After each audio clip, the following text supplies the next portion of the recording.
வணக்கம். நான் ரீசெண்டா ஒரு ஆர்டிக்கிள் ஒன்று ரீட் பண்ணேங்க. அதுல குடும்ப நல நீதிமன்றத்துல ஒவ்வொரு நாளும் விவாகரத்து வழக்குகளின் பதிவுகளோட எண்ணிக்கை நாளுக்கு நாள் அதிகமாயிட்டே இருக்குன்னு சொல்லியிருக்காங்க. குறிப்பா 70% தம்பதியினர் பாத்தீங்கன்னா இளம் வயதுல இருந்து காதலித்து திருமணம் செய்து கொண்டதா அந்த சர்வேல சொல்லியிருக்காங்க. இந்த இடத்துல நம்ம கவனிக்க வேண்டிய விஷயம் என்னன்னா, அந்த பக்குவம் இல்லாத வயதுல காதலித்து திருமணம் செய்யறப்போ அவங்களுடைய வாழ்க்கையில நிறைய பிரச்சனைகளை அவங்க ஃபேஸ் பண்ண முடியல அப்படின்னு சொல்லியிருக்காங்க. அதுக்காக நான் காதலிக்க வேணாம் அப்படின்னு சொல்லலைங்க. அதற்கு அந்த ஸ்டேட் ஆஃப் மெச்சூரிட்டிக்கு நம்ம வந்துட்டோமா, நம்ம அந்த மனப்பக்குவத்துக்கு நம்ம வந்துட்டோமா அப்படிங்கறத நம்ம கவனிக்கணுங்க. உண்மையான காதல் அப்படின்னா என்ன அப்படிங்கறது தெரிஞ்சுக்கணுங்க. இன்னைக்கு உண்மையான காதலை வெளிப்படுத்துற மாதிரி ஒரு ஸ்டோரி ஒன்று சொல்ல போறேங்க.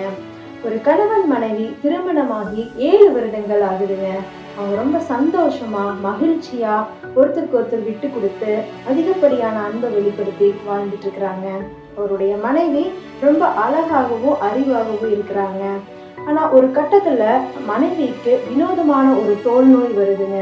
அது உடல் முழுக்க பரவ ஆரம்பிக்குதுங்க. உடனே அவங்க மருத்துவமனைக்கு போய் ட்ரீட்மெண்ட் எடுத்துட்டு இருக்காங்க. அந்த நேரத்துல கணவர் வேலையின் காரணமா ஒரு வெளியூர் பயணம் மேற்கொள்றாருங்க. அந்த பயணத்துல எதிர்பாராத விதமா ஒரு விபத்து நடக்குது. அந்த விபத்துல அவர் பார்வையை இழந்துடுறாங்க. இந்த தகவல் அவங்களுடைய மனைவிக்கு தெரிவிக்கப்படுதுங்க. அவங்க ரொம்ப கவலையா இருக்கிறாங்க. அவருடைய கணவன் வீடுக்கு வந்ததுக்கு அப்புறம் அந்த மனைவி என்ன சொல்றாங்க அப்படின்னா, உங்களுக்கு கண் பார்வை இல்லைனாலும் பரவாயில்ல, உங்களுக்கு ஆயுள் முழுக்க நான் 2 கண்களாக உங்களுக்கு கூட நான் இருப்பேன் அப்படின்ட்டு நம்பிக்கை அளிச்சிருக்கிறாங்க. அதுக்கப்புறம் ரொம்ப சந்தோஷமா அவங்களுடைய வாழ்க்கையை வாழ்ந்துட்டு இருக்கிறாங்க.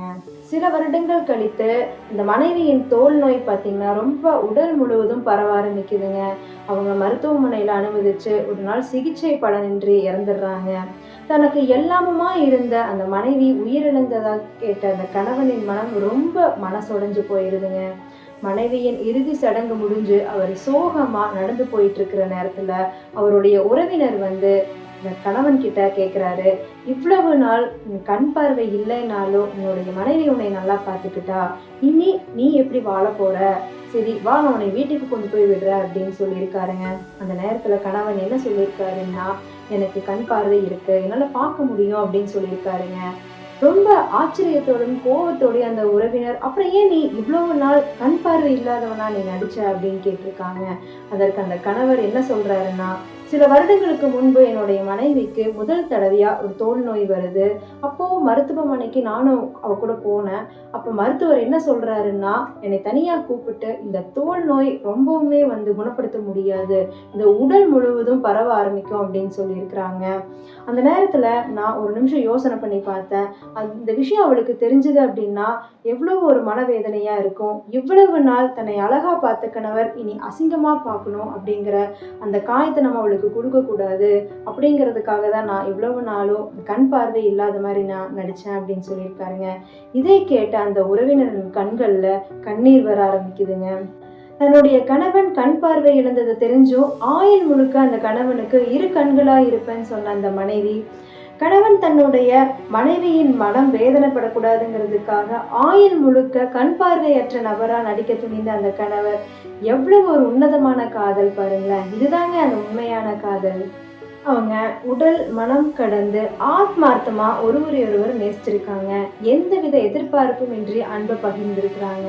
அதனாலதான் அவங்களால இப்படிப்பட்ட ஒரு உண்மையான காதலை வெளிப்படுத்த முடிஞ்சிருக்குங்க. ஆனா இப்ப இருக்கிற காலகட்டத்துல அன்பு அப்படிங்கிறது ஒரு பொருட்கள் மூலியமாகவோ, சில நேரம் சமூக வலைத்தளங்கள் மூலியமாகவோ, வெளிப்புற விஷயங்கள் மூலியமாகவோ இருக்குன்னு நினைச்சு நம்ம ஏமாந்துட்டு இருக்கோங்க. அதனால நிறைய கருத்து வேறுபாடுகள் வர ஆரம்பிச்சு ஒரு ஈகோ சார்ந்த வாழ்க்கைய நம்ம கணவன் மனைவி வாழ ஆரம்பிச்சிடுறாங்க. அதனால சின்ன சின்ன விஷயங்கள் ஒரு பெரிய பெரிய சண்டைகளா மாறி அதுவே ஒரு விவாகரத்து வரைக்கும் நம்மளை கூட்டிட்டு போகுதுங்க. அந்த நேரத்துல நம்ம தெரிஞ்சுக்க வேண்டிய ஒரு முக்கியமான விஷயம் என்னன்னா, கணவன் மனைவி சண்டைகளுக்கு நடுவே பாதிக்கப்படுறது அந்த குழந்தைகள் தாங்க. அந்த குழந்தைகளின் மனம் ஒரு உளவியல் ரீதியா ரொம்ப ஒரு ஆழமான ஒரு காயத்தை சந்திக்கிறாங்க. அதனால என்ன ஆகுதுன்னா, அவங்களுடைய வாழ்க்கையே எதிர்காலமே கேள்விக்குறியா போகிற அளவுக்கு ஒரு வாய்ப்பு இருக்குங்க. சமூகத்துல தவறு செய்த நபர்கள் பார்த்தீங்கன்னா, ஒரு பரஸ்பர ஒற்றுமை இல்லாத தாய் தந்தையருக்கு வளர்ந்ததா சொல்றாங்க. ஒரு கணவன் மனைவி எப்படிப்பட்ட ஒரு வாழ்க்கை வாழணும் அப்படின்னா, தன்னுடைய குழந்தைகள் இதுதான் உண்மையான காதல், என்னுடைய தாய் தந்தை வெளிப்படுத்துற அந்த அன்பு தான் உண்மையான காதல் அப்படிங்கிறத புரிஞ்சுக்கிற மாதிரி ஒரு ரோல் மாடலா இருக்கணுங்க.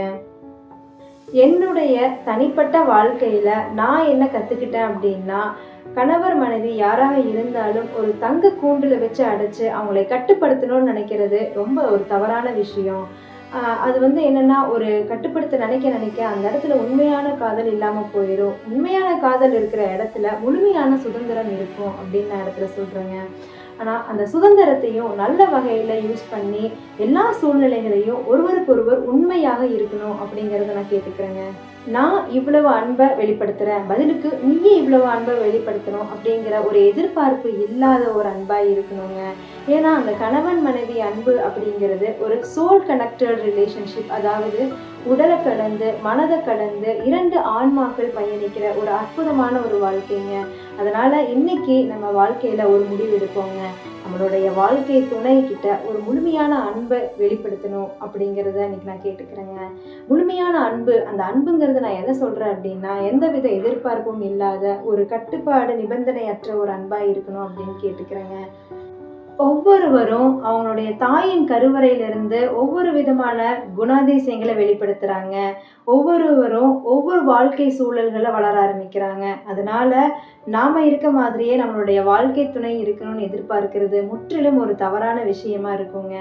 ஸோ ஒரு உண்மையான அன்பை நம்ம வெளிப்படுத்தி அவங்களுடைய தனித்துவத்தை அங்கீகரித்து அவங்களுடைய ஆசைகள் நிராசைகளுக்கும் அவர்களுடைய உணர்வுகளுக்கும் மதிப்பளித்து வாழ்கிறப்போ நம்மளுடைய வாழ்க்கை ஒரு முழுமையான நிறைவான வாழ்க்கையா இருக்கும் அப்படிங்கிறத இந்த நேரத்தில் நான் சொல்லிக்கிறேங்க.